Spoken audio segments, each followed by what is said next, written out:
The bill is passed. The bill to suspend the U.S. debt ceiling made it through the House of Representatives on Wednesday.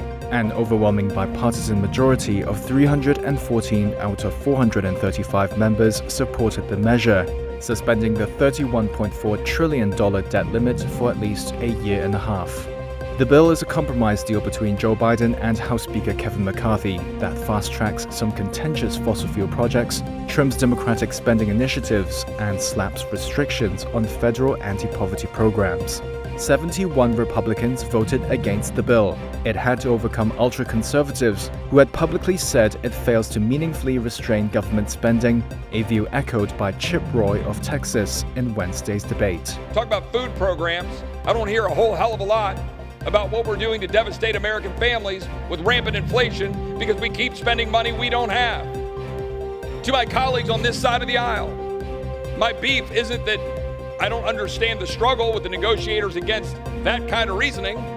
My beef is that you cut a deal that shouldn't have been cut. But many more Republicans spoke before the floor vote to support the deal and end a standoff that put the global financial system on edge. We all have a responsibility to govern, and default is not an option. We need to avert a default that would stop checks to our seniors, benefits for our veterans, hurt the U.S. dollar and Americans' retirement savings. We also need to change the fiscal trajectory of our nation, and this bill does both. The nonpartisan Congressional Budget Office said on Tuesday the legislation would result in $1.5 trillion in savings over a decade, mostly from cuts to domestic programs like housing, education, and other forms of discretionary spending. Democrats who outnumber Republicans in backing the bill said ordinary people will suffer the most. Every demand that Republicans made in this bill hurts somebody and hurts the most vulnerable in our country. Going after SNAP for older people, a measly $6 a day benefit. Shame on you for doing that. We used the power we had to force the president to negotiate.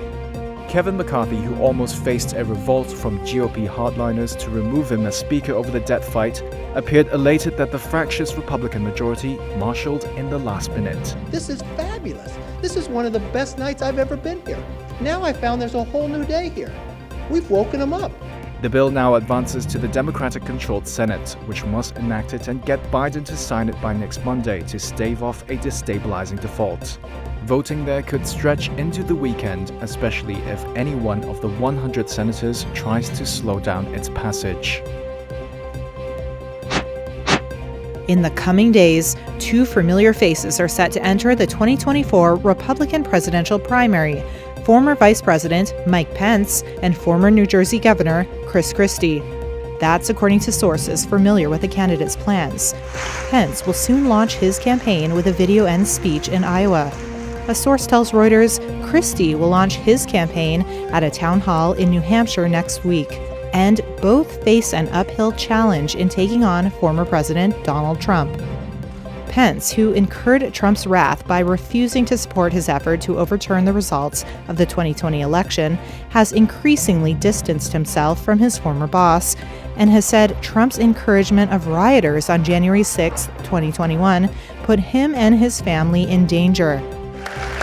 But Pence has continued to embrace many of Trump's policies while portraying himself as an even-keeled alternative.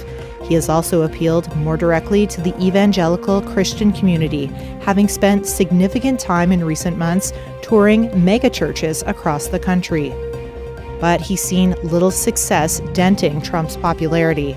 On June 1st, Pence's polling average in the Republican field was less than 4%, compared to Trump's 53%, according to a Real Clear Politics average of polls. And then we'll see what the voters decide today. As for Christie, he enters the race as a decided underdog, 6 years after his 2016 presidential campaign failed to gain traction. Only 1% of Republicans said he would be their preferred 2024 nominee in a Reuters Ipsos poll conducted May 9th to May 15th. The former governor was an early backer of Trump in 2016, but he's been dogged by his own political scandal known as Bridgegate, where aides testified Christie knew about a plan to close lanes leading to the George Washington Bridge and create a major traffic jam to punish a political rival. Pence and Christie would join an increasingly crowded field, one that includes Florida Governor Ron DeSantis, in running against Trump in the 2024 race.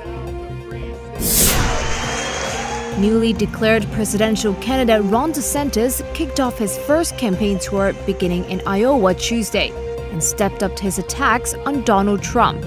In remarks to the press after the main event, the Florida governor showed less restraint than he has before on the former president, who is his main opponent within the Republican Party, suggesting Trump had become less conservative on issues like immigration, COVID policy, and federal spending. He said, quote, "Unfortunately, he has decided to move left on some of these issues," calling Trump's recent attacks on him detached from reality, and that, quote, "I think he's doing it in a way that the voters are going to side with me." Tuesday's event was at a packed church in Western Des Moines. Earlier, the candidate had said the nation was on the wrong track.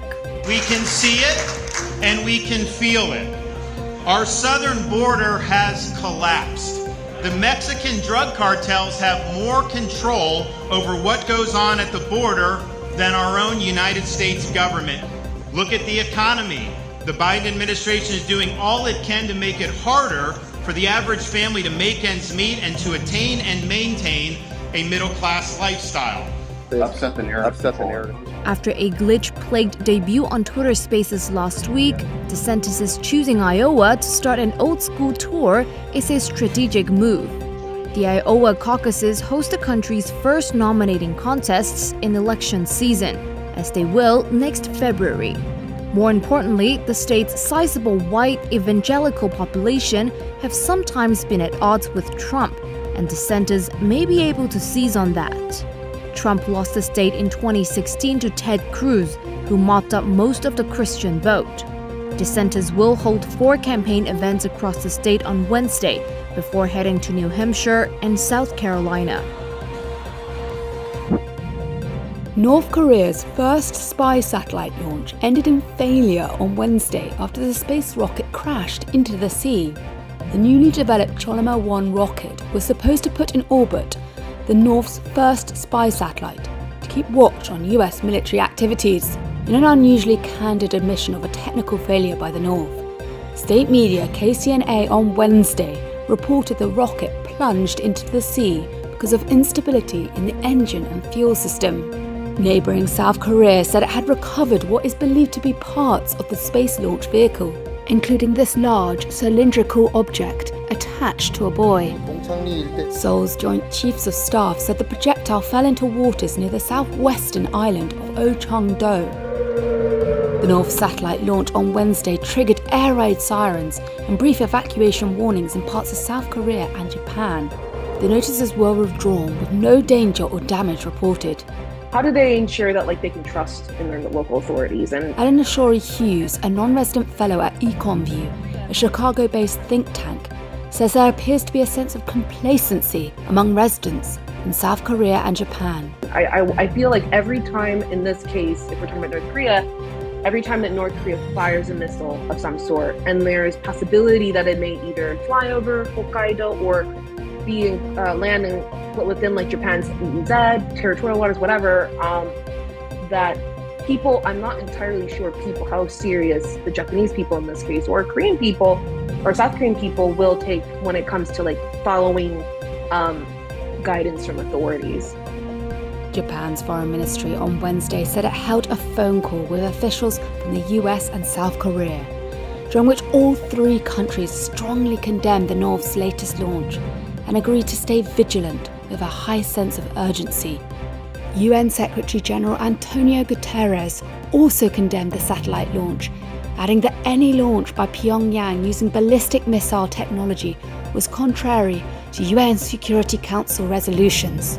But North Korea remains defiant and is reportedly planning to conduct a second launch as soon as possible.